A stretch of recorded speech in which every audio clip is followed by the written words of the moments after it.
Hello, my name is Roy Undersander, and I would like to talk with you about how our approach to the broader sense of stewardship will be the key to inspiring our future in the Diocese of St. Cloud. My goal is to unpack the major concepts and get you to want to know more as we go through the planning process with the All Things New committees. Now, you might be wondering, what credentials does Roy have to be talking to me about stewardship? Well, I can tell you that I grew up in the diocese just west of Way Park, and then I joined the Navy and served for 32 years, in which time I experienced Catholic communities all over the United States, on board Navy ships, and in other parts of the world, which is why I like to say that I'm not a member of one of our ACCs, but of the GCC, the Global Catholic Community. I do serve as a member of one of the All Things New committees. And finally, and maybe most important, I have read the U.S. Conference of Catholic Bishops' instruction book on stewardship, which has given me reason to pause and analyze my own journey through life as a Catholic steward.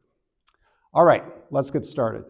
Webster's definition of stewardship is the conducting, supervising, or managing of something, especially the careful and responsible management of something entrusted to one's care. This is the very practical side of stewardship and essentially what is being called out in the diocese's guiding principles for the All Things New initiative. However, the full Catholic definition is Christian stewards receive God's gifts gratefully, cultivate them responsibly, share them lovingly, and return them with increase to the Lord. You can see that this starts to take a slightly different approach. The U.S. Conference of Catholic Bishops have then expanded this definition into a model of our entire Catholic journey as disciples of Jesus.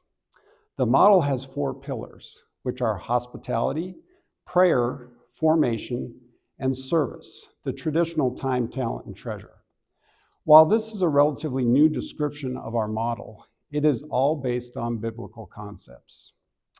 So let's look at this slide. The graphic depicts our journey through salvation history.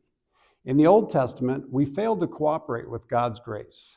Through Jesus' sacrifice, the new covenant was created. Jesus gave us the blueprint for discipleship and then the concepts of stewardship to stay on the track toward salvation.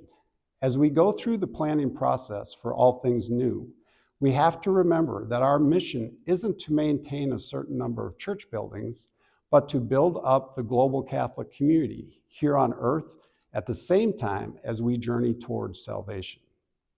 So what does a journey in Catholic stewardship look like? I believe it matures over time. As we put more emphasis on certain pillars based on stages of or events in our lives. This slide depicts what I'm talking about and represents my journey to date. In my early years, I was strongest on service, and frankly, it was more just instinct. I was a big proponent of soil conservation, more from what my father had instilled in me, rather than prayerfully coming to the conclusion that this was part of God's plan. When God gave my wife, Pam, and I the gift of children, we nurtured them and prepared them well for the sacraments, which all increased our formation and our faith. Finally, when Pam was diagnosed with non-Hodgkin's lymphoma, I was shaking my fist at God. But ultimately, mine and Pam's prayer life increased, and I would say had a lasting impact on us. The grace and strength with which Pam carried her cross was the inspiration for other women as they faced challenges on their journey as disciples of Jesus. Ultimately, as we get older, I would expect us to slow down in the service part of stewardship, but fully expect that we will continue the journey, increasing our prayer and formation pillars, ultimately continuing to mature our journey of stewardship. This brings me to my final thought for today. As we move forward on the journey of right-sizing our infrastructure in the diocese, we need to, at the same time, look at our activities through the model of stewardship. Remember, the mission, salvation. We will certainly be financially responsible and good stewards if we reduce our infrastructure. But we have to invest the resources into our communities in such a way that we evangelize through our faith and good works, now the 4 pillars.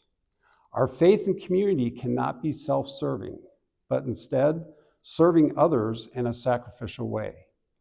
Action and transparency speak the loudest, and are some of the best ways to evangelize. It builds trust, and we ultimately make our Catholic communities thrive and hence grow. Well, as I said, this really only scratches the surface of stewardship, but I hope it has given you some ideas to ponder. We have a great opportunity in front of us and have much to gain if we can approach it with the mission in mind: salvation. Thank you.